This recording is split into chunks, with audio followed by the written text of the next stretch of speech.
Le dimanche passé, nous étions là. L'évangéliste Antoine, il nous avait exhorté par rapport à cette nouvelle année 2022. Il avait dit quelque chose qui était si important. Que 2022, que nous tous nous sommes accédés, que nous tous nous sommes contents, que beaucoup de gens parmi tant d'autres, nous avons souhaité de meilleurs vœux, bonne année. Que l'année soit une année de prospérité, une année de longévité, une année de ceci, de cela. Tout cela, ce n'est que des souhaits. Ce n'est que des vœux que nous proposons à nos frères, à nos sœurs, aux personnes avec lesquelles nous avons des rapprochements. Nous avons des bons liens, nous avons des bons rapports. Mais l'homme de Dieu avait dit quelque chose qui était essentiel. Est-ce que cette année 2022, réellement, ce sera une bonne année pour toi? Pour que l'année 2022 soit une bonne année pour toi, cela ne dépend pas que seulement de l'Éternel, mais cela dépend aussi de toi-même. Alléluia. Amen. Alléluia. Amen. Parce que Dieu, dans sa souveraineté, Dieu, dans sa gloire, Dieu a déjà tout créé. Il a déjà tout fait. Et à la fin de l'histoire, lorsque Dieu a créé le monde pendant 6 jours, et 7 jours se reposa, et à la fin de l'histoire, par conclusion, Dieu avait dit que l'homme soit fécond, que la femme soit féconde, multipliez-vous. Et Dieu avait béni toutes les créatures. J'aimerais bien qu'on se comprenne l'Église. Dieu avait béni toutes les créatures, sans exception. Quelles que soient les fourmis, ils étaient bénis. Des lézards, des crocodiles, des chimpanzés. Dieu les avait bénis. Et ce qui reste à l'heure actuelle, c'est l'effort de l'homme. C'est l'intelligence de l'homme. C'est le projet de l'homme. C'est les pensées de l'homme. Dis-moi tes projets, je te dirai qui tu deviendras. Alléluia. Amen. Alléluia. Amen. Dieu a élaboré des projets de gloire, des projets de la paix, les projets du succès. Mais l'homme aussi, il doit élaborer un projet. Un homme sans projet, c'est un homme qui est appelé à échouer.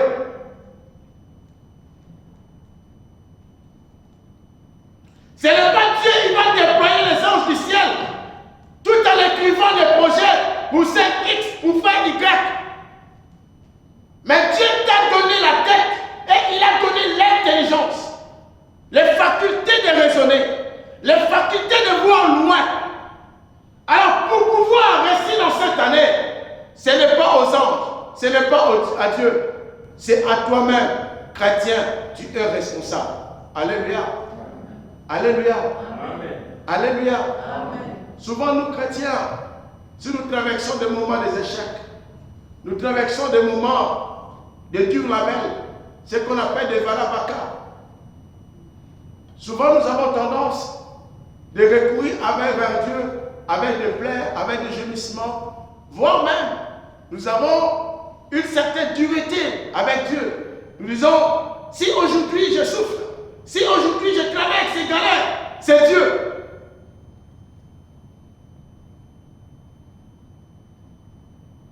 Dieu a mis à la disposition de tout chrétien le pouvoir, l'autorité. Si Dieu t'a donné le pouvoir et l'autorité, tu l'exploites tes points. À qui la faute? Alléluia. Amen. Alléluia.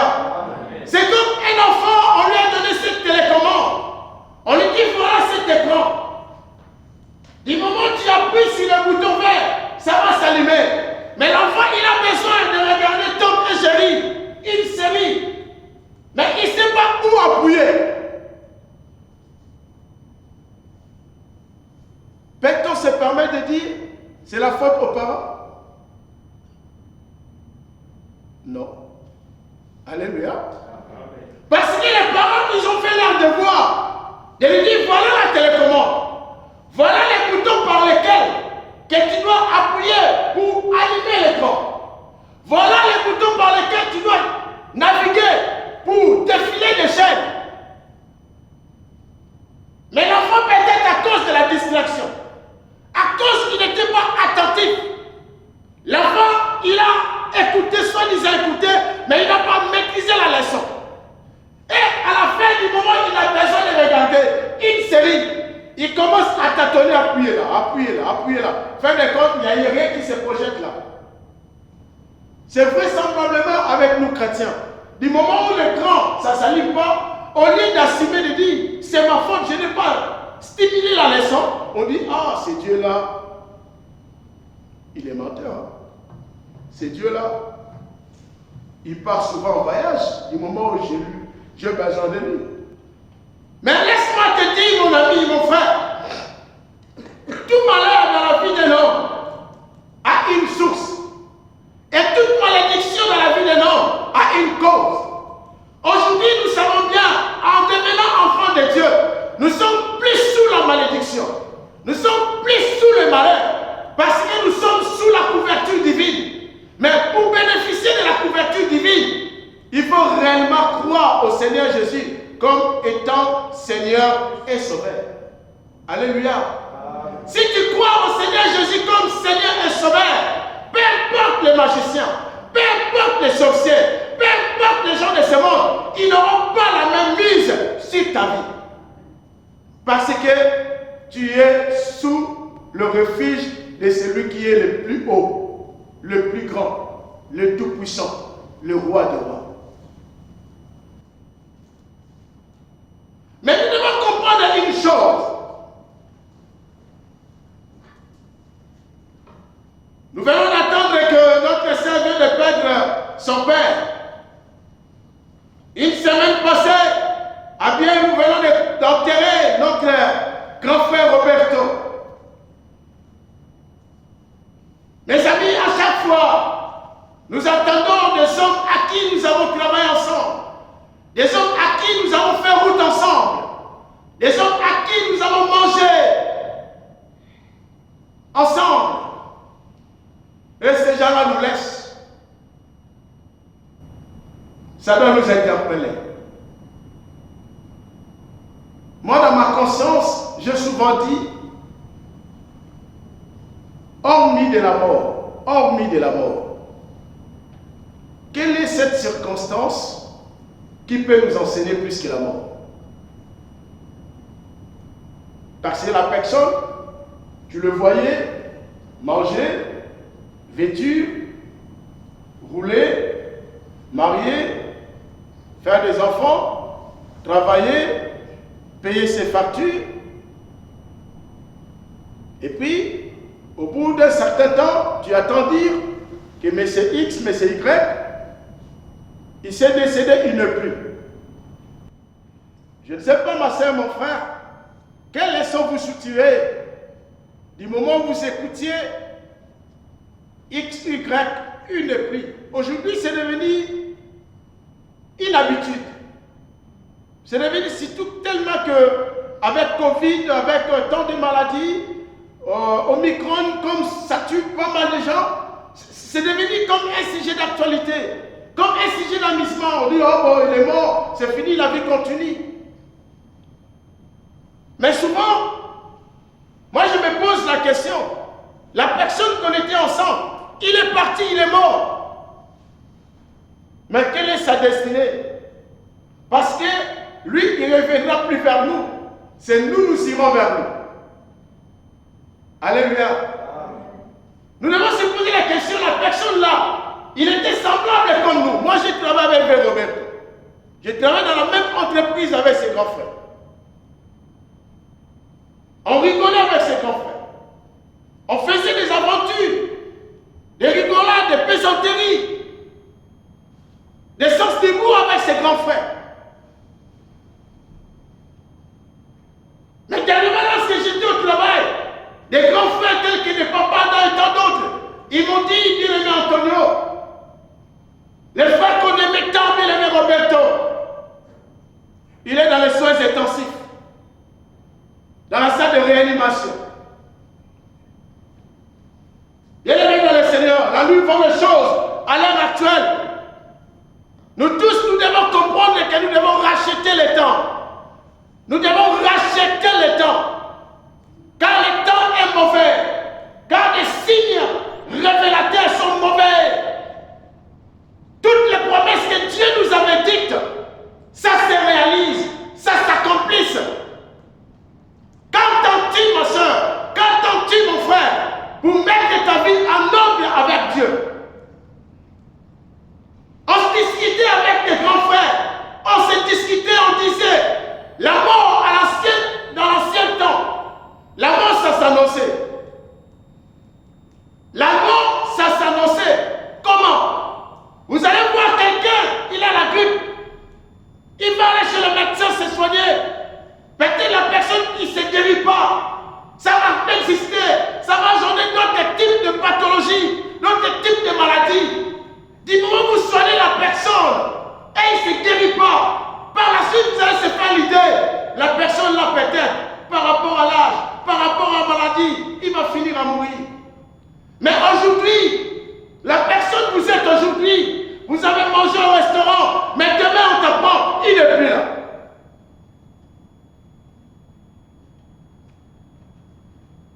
Les jours de ta mort, tu ne les connais pas. Les jours de retour, les Christ, tu ignores encore. Pourquoi ma soeur, pourquoi mon frère, endurcis ton cœur dans l'événement des fils de l'homme. Car nous savons point les jours où Christ fera son apparition. Et nous ignorons complètement les jours où notre mère regardera du ciel.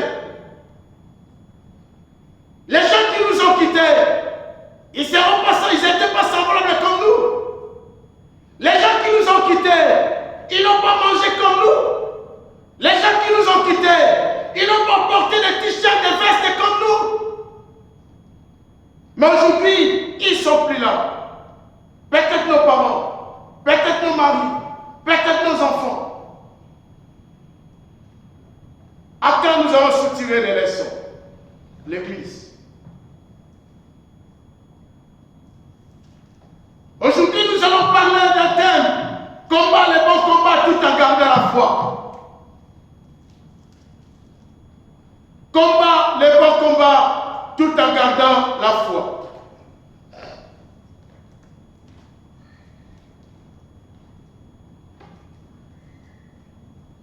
Quel que soit en 2021, si tu discutes avec toute race, ils te diront c'était une année pénible. C'était une année de larmes. C'était une année dure. J'ai discuté pas mal cette semaine avec des amis suisses, avec des amis albanais, kosovars et tant d'autres. Ils m'ont dit, cette année, quel que soit chez nous, c'était dur. Il y avait des pleurs, il y avait des gémissements. Ma soeur, mon frère, comprends-tu dans quelle direction va le monde? Le monde va dans une direction que quel que soit les politiques, quel que soit les pasteurs, quel que soit ce qu'on appelle des évêques, ça dépasse l'entendement humain. On ne sait plus qu'est-ce qui va arriver demain. On vit dans l'incertitude la plus totale.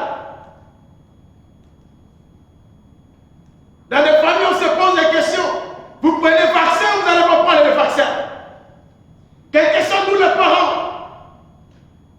Vous débattez avec des enfants. De faire d'autres thématiques, tu n'as pas la réponse. Alléluia. Alléluia. Alléluia. Où va-t-on le monde?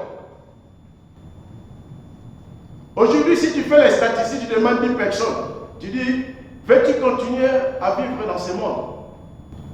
Je pense que ceux qui auront vraiment envie de continuer de vivre dans ce monde, peut-être sur 10, il ne peut pas dépasser 3. Alléluia. Amen. Il ne peut pas dépasser 3. La plupart des gens disent, oh, ce monde est foutu. Oh, ce monde-là va dans une vitesse de croisière. Oh, ce monde-là, c'est fini. Oh, ce monde-là, ça ne va plus. Mais quel est le dispositif étant chrétien que tu prends face à toutes ces réalités? Combat les bons combats tout en gardant la foi. Ou l'un de nous, il peut prendre 2 Timothée, chapitre 4, verset 7. Et puis on prend le livre de 1 Corinthiens 9, 24 à 27. Mais l'idée à la maison, vous pouvez commencer à lire à partir de 19 jusqu'à 27 pour pouvoir comprendre la pensée de Paul. Qu'une personne prend 2 Timothée 4, 7, mais à la maison, vous pouvez commencer à partir du verset 1 jusqu'au 7. Et une autre personne, il peut prendre 2 Corinthiens, chapitre 9, à partir de la maison, vous pouvez lire de 19 à 27, mais ici, on lit de 24 à 27. Si vous êtes là, vous pouvez m'aider pour pouvoir faire la lecture. Je vis au nom de Jésus. Amen. 2 Timothée 4, 7. J'ai combattu le bon combat. J'ai fini ma course. J'ai gardé la foi. C'est la parole de Dieu. 1 Corinthiens 9, 24 à 27.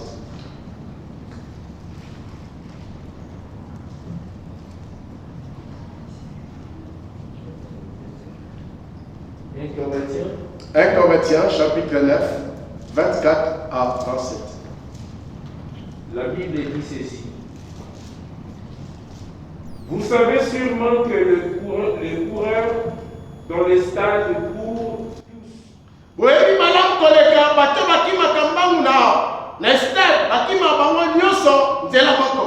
Mais qu'un seul remporte le prix. Mais j'ai la moto moko oyo azwaka oyo ezali coupe ombalo.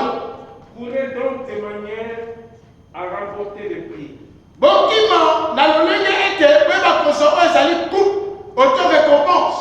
Tous les athlètes à l'entraînement bato nyonso bakimaka mbango ntango bazomanyola kokima mbango s'impose une discipline sévère. bayebaka komipekisa makambo mosusu oyo ekobebisa kokima mbango na bango. Ils le font pour gagner une couronne basalaka yango pete aye bakozwa motole qui se fane vite. me oyo ebebamaka nango mbangu. Mais nous le faisons pour gagner une couronne qui ne se fera jamais. Biso bakristo tolokima mbango mpona toyeba kozwa couronne ekupe oyo ekobebisama ata mokolo moko te. C'est pourquoi je cours les yeux fixés sur le but. yango ntina ete ngai mpo nazokima misu na ngai ezotala ntina oyo eza liboso. C'est pourquoi je suis semblable au boxeur nazali ndenge moko na bato babetaka makofi na saki qui ne frappe pas au hasard. abetaka bibetela betela te. Je traite durement mon corps nazali kosalela nzoto na ngai na bokasi nyonso mpo na mosala ya nzambe et je le maîtrise sévèrement mpe nazali komekrize nzoto na ngai makasi koleka afin de ne pas être moi-même disqualifié po ete ngai moko na nsima kote ya bato baloba na ngai teke obetaki okimaki mbango malamu te après avoir prêché aux autres. na nsima kote ya basusu. Parole du Seigneur. Nous venons de dire combat, les bons combats tout en gardant la foi. Nous savons bien, dans le monde qu'on vit, il y a tellement de combats, il y a tellement de batailles, il y a tellement des adversités que nous traversons dans nos familles, nous traversons au travail, nous traversons dans l'église, nous traversons dans tous les milieux confondus. Ici, Paul, il était tenté d'exhorter son fils spirituel Timothée. Il lui dit, combat les bons combats, mais tout en gardant ta foi. Pourquoi Paul a bien situé tout en gardant ta foi? Alléluia. Amen. La foi, c'est quelque chose qui est tellement indispensable pour tout chrétien. Un chrétien qui n'a pas foi, c'est comme un joueur sur le terrain qui ne sait pas pousser les balles. Un chrétien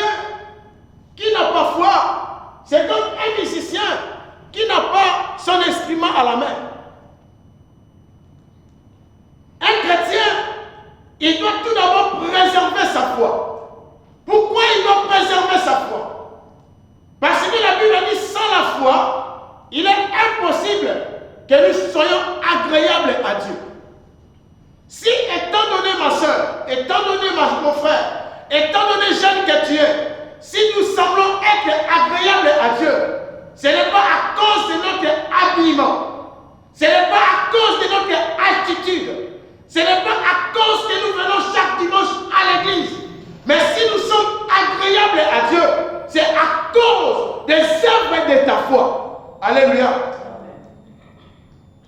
Un chrétien, tu dois préserver à tout prix ta foi. Parce que la Bible dit, sans la foi, il est impossible que tu plaises à Dieu. Donc la foi, c'est un moteur motrice. Un chrétien, sans la foi, mes amis, le monde que nous vivons, les temps que nous traversons, les moments qui traversent le monde, si tu n'as pas la foi, et j'aimerais bien souligner là-dessus, ce n'est pas n'importe quel type de la foi, une foi audacieuse, une foi qui voit que le résultat, il y a foi et foi. Nous, humains aussi, nous avons la foi. Des animaux aussi, ils ont la foi. La foi qui s'écrit F-O-I-E. On l'appelle foi. Mais Dieu bien-aimé dans le Seigneur, si aujourd'hui nous sommes chrétiens, si tu combats dans le terrain, tu combats, tu poursuivis le chemin de Christ, il faut faire à tout prix de préserver ta foi. Qu'est-ce que la foi? Qu'est-ce que la foi? La foi, elle est située avec trois lettres. Nous voyons, il y a la lettre F, il y a la lettre O et il y a la lettre I. Dans la foi, nous voyons la lettre F. Ça nous demande d'être ferme, la fermeté. Celui qui s'appelle chrétien, dans sa marche avec Dieu, il doit être ferme. Quand la Bible dit, chrétien, demeurez-vous ferme, comme votre Père, il a été ferme. Christ sur le chemin de Damas, il a été persécuté, outragé, humilié, injurié, tabassé. Et ils sont partis plus loin. Ils lui ont donné de vinaigre amer. Mais étant donné qu'il avait combattu selon la foi, étant donné qu'il ne combattait pas par aventure, il combattait avec un objectif. Il ne regardait pas les gens qui étaient à droite, les gens qui étaient à gauche, les gens qui étaient derrière, les gens qui étaient devant. Mais lui, il était comme Étienne. Pendant qu'on lui lapidait, les sangs coulaient, Étienne ne regardait pas le visage des personnes qui lui lapidaient. De peur qu'il aurait dit développer le sentiment de la haine avec ces personnes. Mais ses yeux étaient regardés vers le ciel. On lui lance des pierres, on lui lance tout. Mais Étienne, son regard était vers le ciel. Alléluia. Alléluia. Amen. Étienne, on lui lapidait. Christ, on lui lapidait. Christ, on le traitait de tous les morts. Mais il ne regardait ni personne à gauche, ni à droite. Il avait compris son combat. Ce n'était pas un combat naturel. Ce n'était pas un combat physique. Ce n'était pas un combat charnel. Mais c'était un combat spirituel. Quand il y a un combat spirituel, ma soeur, mon frère, il faut exploiter aussi des armes spirituelles. Alléluia. Alléluia. Alléluia. Amen. Vous savez, le diable, il a plusieurs techniques. Il a plusieurs manières. Si il a commencé un combat spirituel avec un chrétien, du moment où tu résistes, tu tiens bon, qu'est-ce qu'il va faire? Il va déplacer le combat. Le combat, ça devait être ici, c'est situé spirituel, qui est résistive. Le diable va déplacer gentiment le combat. Il va les ramener dans un terrain charnel. Pourquoi il doit les ramener dans un terrain charnel? Parce qu'il sent que toi, étant donné que tu es chrétien, dans le domaine de la chair, tu n'es pas fort. Dans le domaine de la chair, tu ne vas pas résister. Dans le domaine de la chair, tu vas finir à céder ou à succomber. C'est pour cela, lorsque tu constates le combat avec une dimension spirituelle, et ça prit une autre dimension charnelle, un chrétien averti il va adopter le principe du silence et ne regarder que le ciel. Alléluia. Parce que David a dit, je lève mes yeux vers les montagnes, d'où viendra les secours. Les secours ne viendront pas d'une personne, mais le secours vient du ciel. Et puis, combat le bon combat tout en gardant ta foi. Dieu te demande d'être ferme. Ferme à la tentation. Ferme aux épreuves. Ferme aux défis. Pendant que tous les temps que nous allons traverser, moi, il me semble ça, c'est mon opinion. Je dis le temps qui nous est resté à vivre dans cette planète, ce sera que des temps de tumultude. Ce sera des temps de épreuves. C'est ça que la Bible dit. Beaucoup de gens, ils vont manger, ils ne seront pas rassasiés. Beaucoup, ils vont se vêtir, mais ils n'auront pas chaud. Beaucoup de gens, ils vont faire des business, mais ils ne seront pas du tout contents, satisfaits.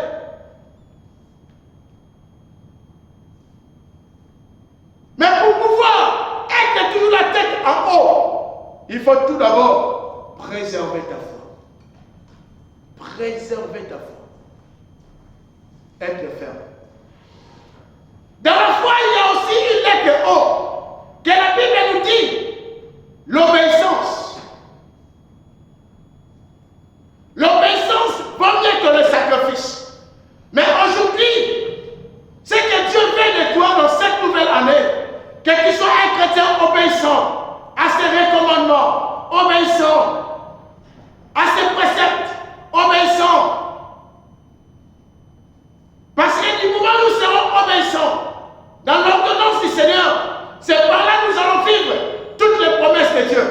Le livre de Deutéronome 28, 1 jusqu'à en bas, la Bible dit, si tu seras obéissant,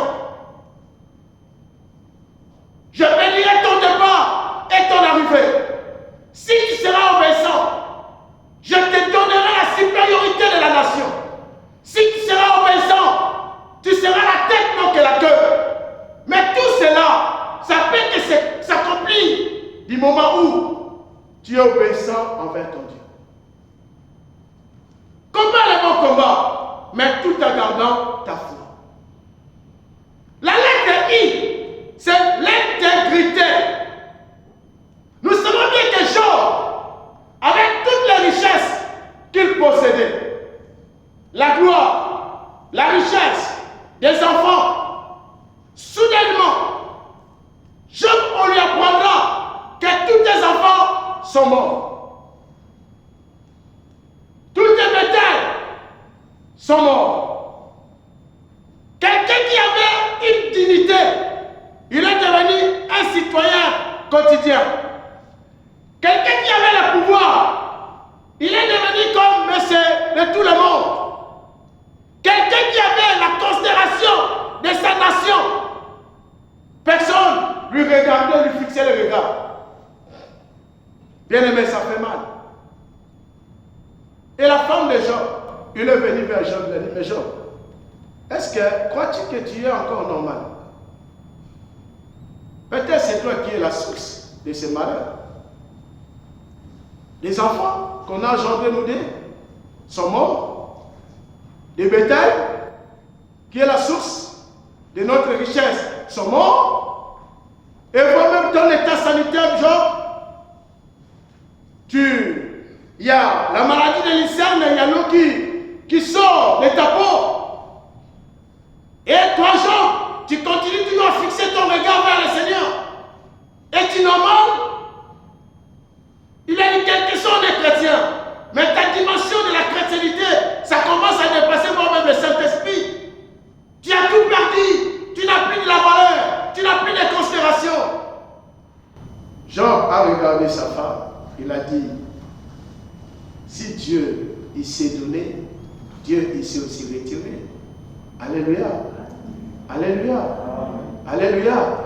Les chrétiens d'aujourd'hui, on a toujours tendance que Dieu nous offre, que Dieu nous donne. Mais du moment où Dieu retire, du moment où Dieu soustrait, à ce moment-là, les chrétiens, nous commençons à pleurnicher. À ce moment, les chrétiens, nous commençons... Les chrétiens, on est fort dans des qualificatifs. Hein? Tu verras un chrétien, il prend un coin là bien isolé, il se couvre correctement. vous croyez qu'il est tenté d'intercéder, que Dieu vient à son secours, mais dans ce coin-là, il est tenté d'injurier, voire même Dieu. Souvent, permettez, je n'ai pas contre des mamans, souvent des entretiens que j'ai eu avec des mamans, si vous passez des entretiens, des mamans, ils disent, ah, que Dieu me pardonne, j'ai injurié Dieu dans cette dimension que vous n'allez pas se rendre compte. Alléluia. Combat le bon combat tout en gardant ta foi.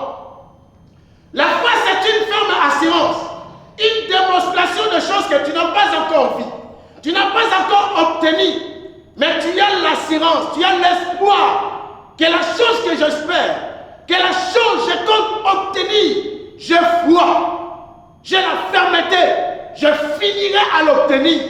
C'est ça un homme de la foi. C'est ça une femme de la foi. Il ne dépend pas des circonstances. Il ne dépend pas des événements. Il ne dépend pas ce que disent les autres. Il ne dépend pas ce que disent les politiciens. Mais un homme de la foi, il dépend des données célestes. Parce que c'est le ciel qui bénit la terre. Alléluia. Mais Paul a compris. Il a dit, je vais livrer un combat.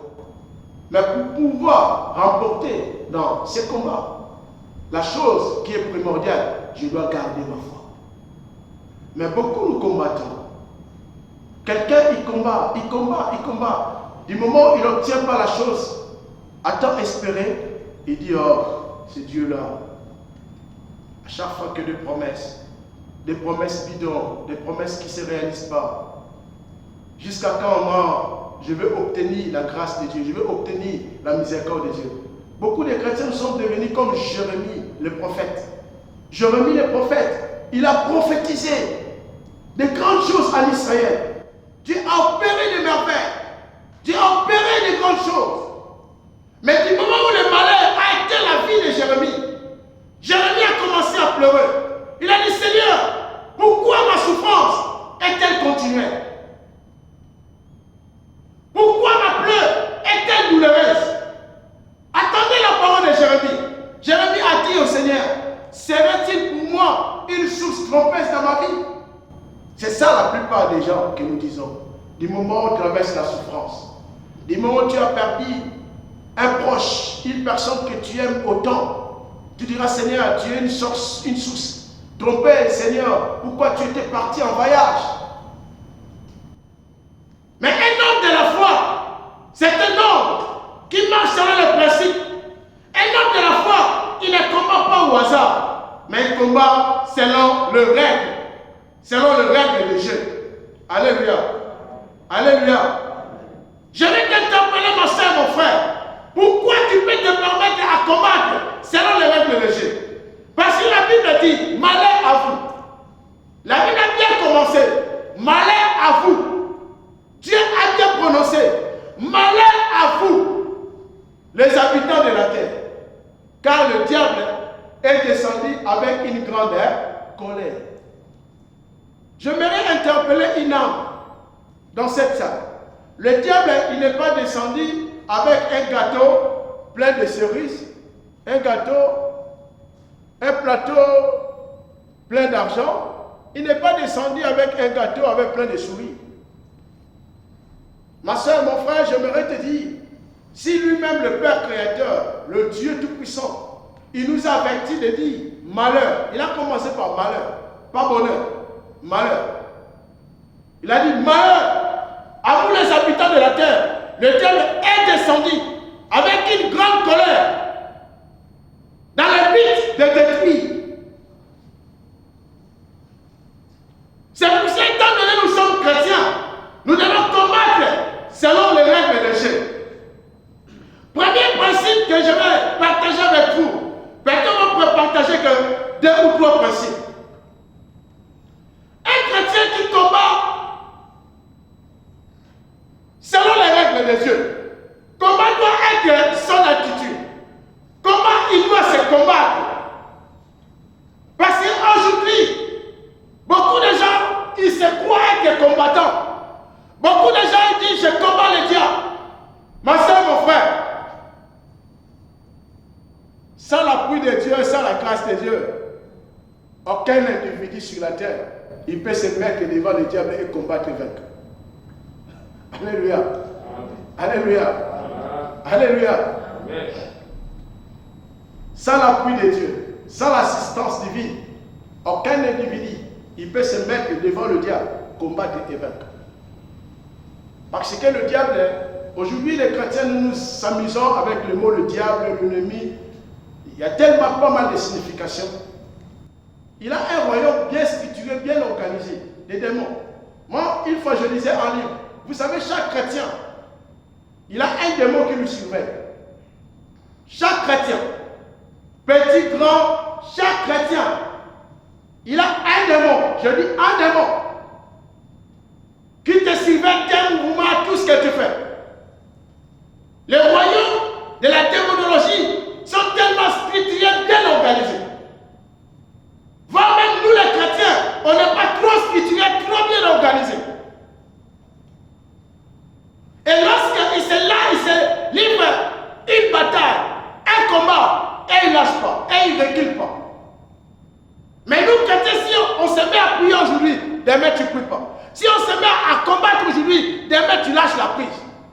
Mais le diable, lorsqu'il t'envoie des démons, il met les démons à ta disposition.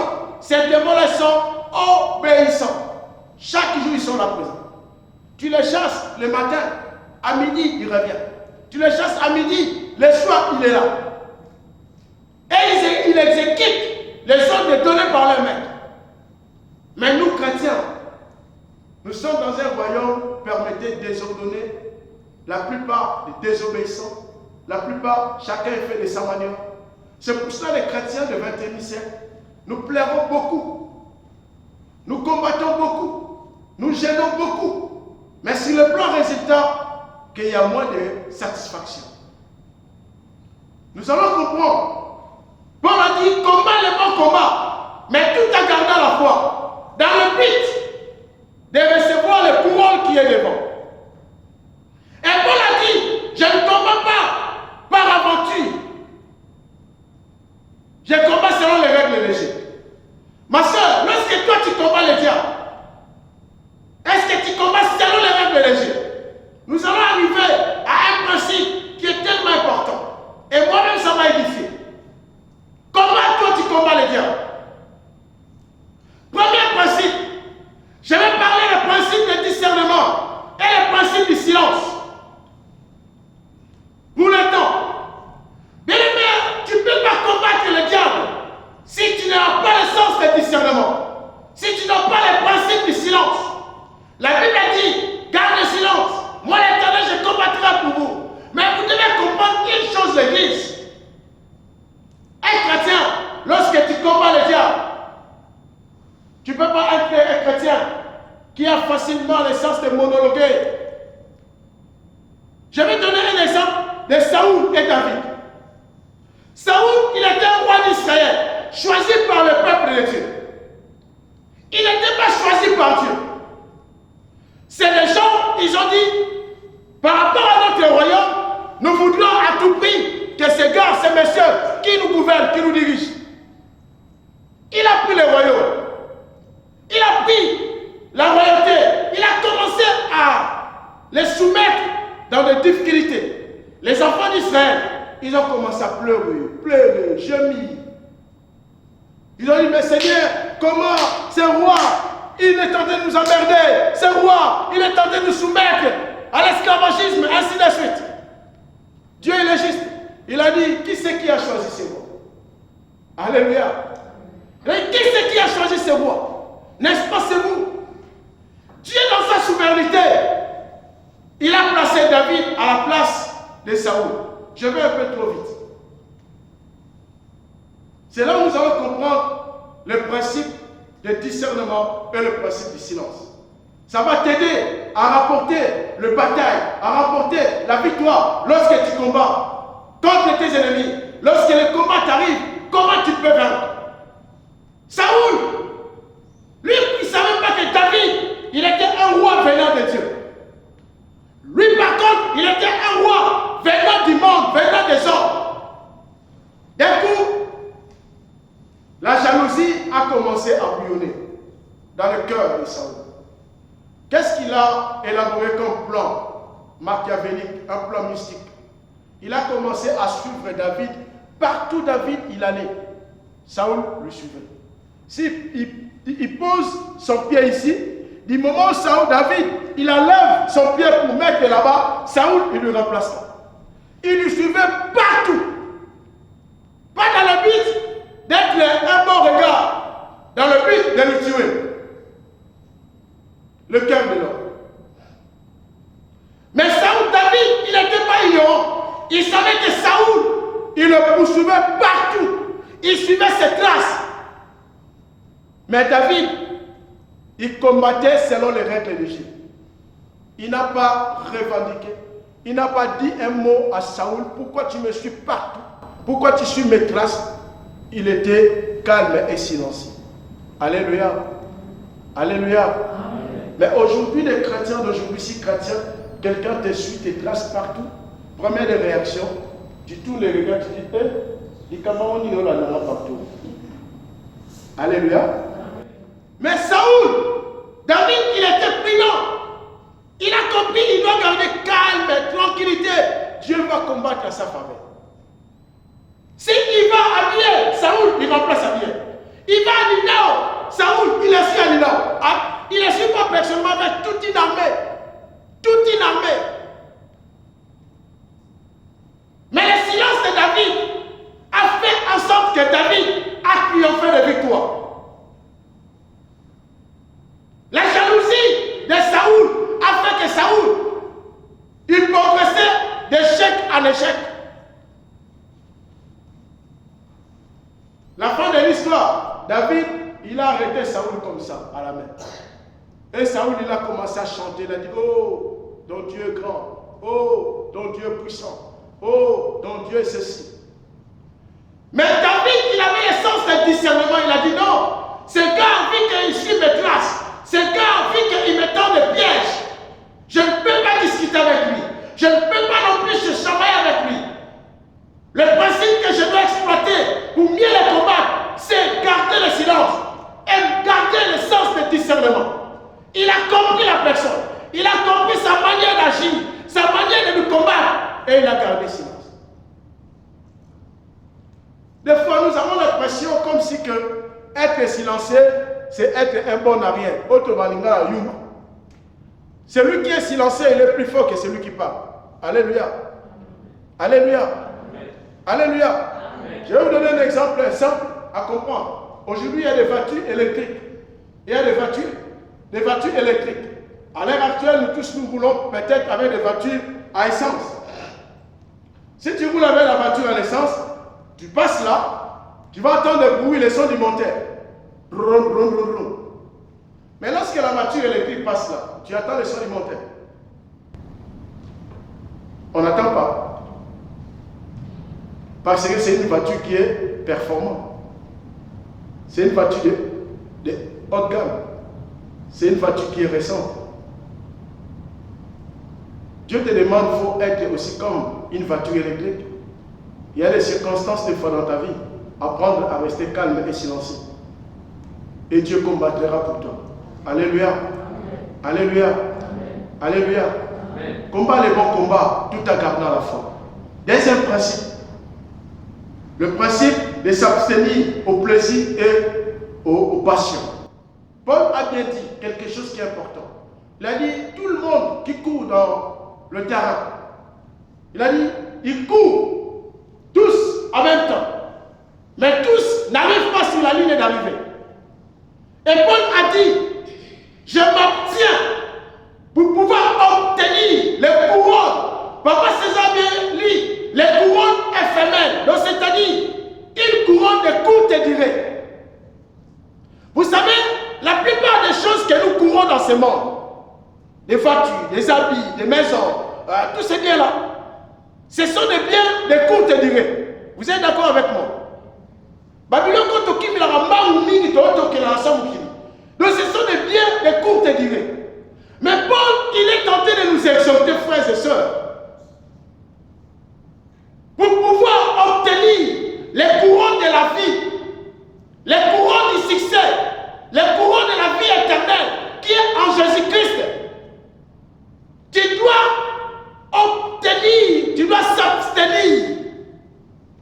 Vous savez, un jour j'avais suivi un reportage de diverses disciplines sportives. Vous savez, quand quelqu'un il a une compétition, les gens comme des Ronaldinho, des Messi, des joueurs, des hauts talents,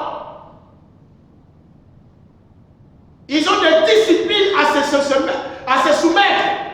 Des fois, tu le vois là jouer et marquer des buts. Vous voyez le tennis-ball, il joue, il remporte des victoires, mais il se soumet dans des disciplines. Peut-être toi et moi, nous ne pouvons pas supporter. Des fois, on le voit dans des grands YouTube, ainsi de suite. On dit bravo, ah, celui-là, il mérite. Mais pour pouvoir mériter, peut-être, il a laissé sa femme une semaine sans pour autant le voir. Il a laissé ses enfants pendant un mois sans pour autant le voir. Et moi, j'avais suivi les reportages. Dans les reportages, ils avaient dit clairement, c'est-à-dire des sportifs de haut niveau, lorsqu'ils ont des compétitions, il est interdit formellement de ne pas consommer du piment pour l'endurance. Des sportifs de haut niveau, il est interdit, s'il est marié, de ne pas dormir avec sa femme, de ne pas rester avec sa femme. Il doit s'écarter avec sa femme. Depuis peut-être une semaine, 2 semaines.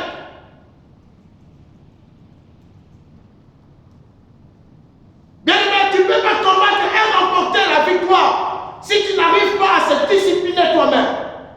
Si tu n'arrives pas à s'abstenir au désir de ce monde, au plaisir de ce monde. Car la Bible dit, le désir de ce monde entraîne la mort. La Bible fuit la publicité et ses désirs. Mais l'église d'aujourd'hui, la publicité, la fornication, le plaisir, le désir de ce monde, c'est devenu comme de l'eau à consommer. Mais la Bible dit, pour pouvoir combattre et remporter le prix de bataille, le prix du course, ma soeur, mon frère, tu dois apprendre à s'abstenir. S'abstenir, c'est-à-dire donc, quelle que soit la chose, peut apparaître judicieux, peut apparaître joli, peut apparaître beau, peut apparaître bien, mais pour l'intérêt de ta course, pour l'intérêt de ta foi, pour l'intérêt du royaume des cieux, la Bible dit, le principe nous pousse à dire, tu dois s'abstenir. Il faut être comme Joseph. Alléluia. Alléluia. Joseph, il avait compris que l'objectif, ce n'était pas sa gloire, ça devait s'arrêter dans la maison de Potiphar. Mais Joseph, il avait compris que vu que Dieu lui avait donné la vision, que les étoiles de l'huile fléchissaient devant lui, il avait compris. Il avait la marque de la grandeur. Il avait l'étoile de la supériorité. C'est pour cela du moment où il est arrivé à la maison de Potiphar, la femme de Potiphar a voulu coucher avec Joseph. Qu'est-ce que Joseph a fait? Il a pris son tunique, il a enlevé, il a jeté, il a fui.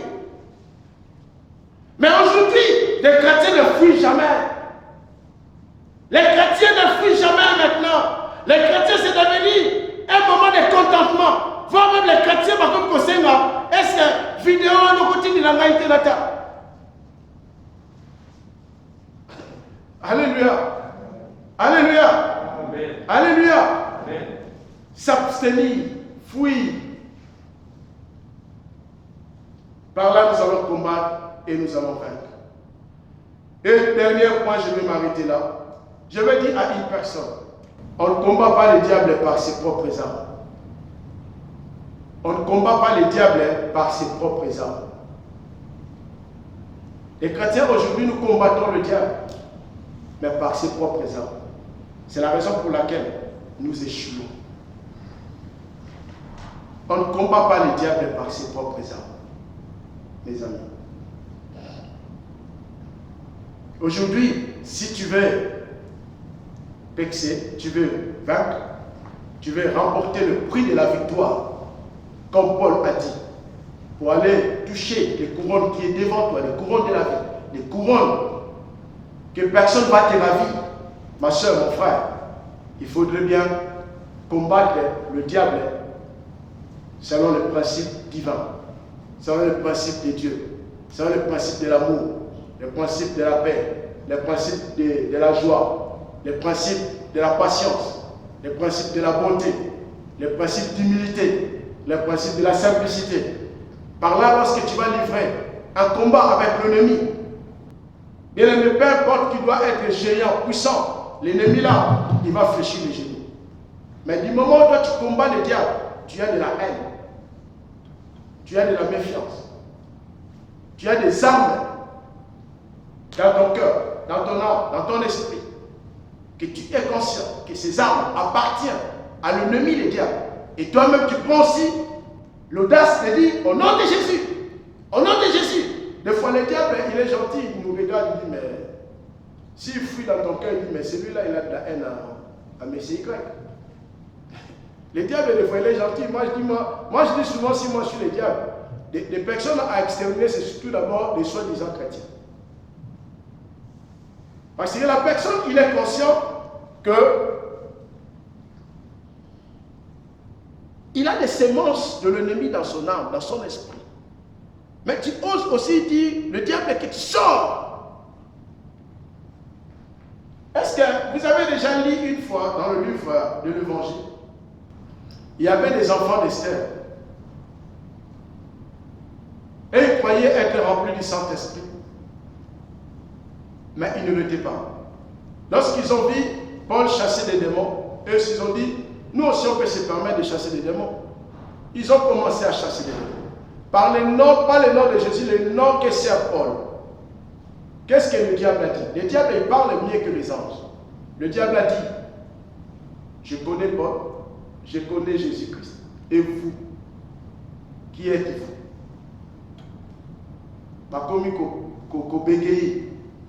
Le diable les a demandé, qui êtes-vous? Pas de réponse. La Bible dit, ils avaient reçu des chicottes. Pas des chicottes bangondo ya musundia molimu. Tu sais, on te chicote spirituellement, mais les habits sont déchirés. En plein culte comme ça, on commence à les chicoter, personne ne voit. La Bible dit, ils ont sorti nus en poil. Bien aimé, tu ne peux pas combattre le diable par ses propres armes. Pour combattre le diable, tu dois se débarrasser de ses armes. Donc, on m'a dit, tu dois te repentir, revêtir des armes nouvelles. Et par après, lorsque tu seras revêtu de la gloire de Dieu, par là, tu peux livrer le combat avec le diable. Et par là, tu vaincras. Alléluia. Mais aujourd'hui, les chrétiens, nous combattons le diable. Mais au-dedans de toi, tu as des armes enracinées de l'ennemi en toi. Tu as des armes de l'ennemi. Mais tu te permets à combattre le diable. Et à ce moment, le diable il va te regarder, il va commencer à se moquer de toi. Je pense bien que je dois m'arrêter par là, malgré que vous m'avez donné de dépasser les temps, je ne peux pas s'aviser. Alors, je pense que mes amis, combat les bons combats tout en gardant ta foi. Tu dois combattre étant que chrétien, mais préserve ta foi. Le monde, dans lui vend les choses. Nous allons souvent écouter que des mauvaises nouvelles, que des tristes nouvelles. Mais si tu essayes de préserver ta foi, c'est à travers de cette foi que ça va t'aider, peu importe les échos, peu importe les nouvelles, ça va t'aider d'être inébranlable, d'être solide, de tenir bon pour pouvoir faire face aux événements qui viendront dans ce monde. Là, on est au début du commencement. Au début du commencement. Rien qu'au début, nos cœurs commencent à lâcher. Il y a d'autres qui commencent déjà à souffrir des maux d'estomac, des maux de tension. Et lorsque nous allons arriver à 2025, combat les bons combats tout en gardant ta foi. Alléluia. Amen. Alléluia. Amen. Tu dois savoir, le prix de la course est devant toi. Nous ne combattons pas par rapport aux biens matériels de ce monde qui vont rester. Mais nous combattons pour le prix de ton âme. Quand allait devenir après ta mort? Tu iras où après ta mort? Paul a dit, je cours pour obtenir le prix qui ne me sera jamais ravi. Aujourd'hui, tu peux gagner quel prix de ce monde? On peut te le racheter. Mais si tu obtiens le prix du salut, du royaume des cieux, ma soeur, mon frère, je te dis une garantie.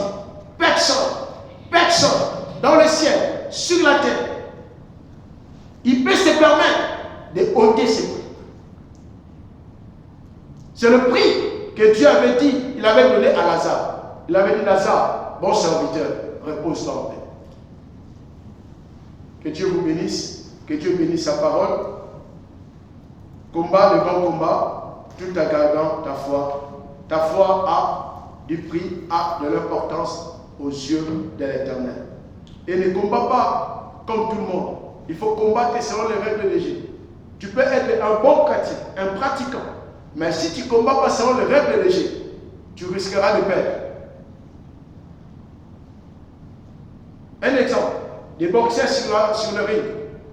Vous voyez un boxeur lorsqu'il livre un bataille, il combat, un boxeur. Le boxeur, il présente le visage. Jamais un boxeur, il ne peut pas combattre dans le même style comme un karatéka. Un karatéka ne peut pas combattre comme un catcheur. Nous voyons le catcheur, il prend quelqu'un, il est tout. Hein? Un karatéka, il fait des gestes là, il fait des wushu guéris comme ça. Mais nous voyons un boxeur, lorsqu'il combat, il a des points essentiels. Il doit lancer son coup pour remporter le prix. Donc, un chrétien, lorsque tu combats, il faut combattre selon les règles de Dieu. Lorsque toi, tu respectes pas les règles de Dieu, c'est pour cela que tu verras un chrétien, au chrétien, au pasteur, à la guinée de la chair, Bandoki Balei. Oh, tu vois une église envoûtée à quoi il y a tout fait. Il n'est pas faux, on ne peut pas dire qu'il est faux, non. Peut-être qu'il est vrai chrétien, mais il ne combat pas selon les règles de Dieu. Si toi tu es boxeur, tu ne peux pas combattre dans le même style comme un karatéka. Un karatéka ne peut pas combattre comme un boxeur. Chaque discipline a ses règles. Chrétien, il faut combattre étant donné chrétien. Respecter tes règles. Respecter la sanctification, l'obéissance. Paul a dit, à quoi servira après avoir prêché que moi-même à la fin des courses, que je sois désapprouvé. Après avoir venu à l'église, écouter la parole, et ce jour-là, que Christ te dit, ma soeur, mon frère, je ne t'ai jamais connu.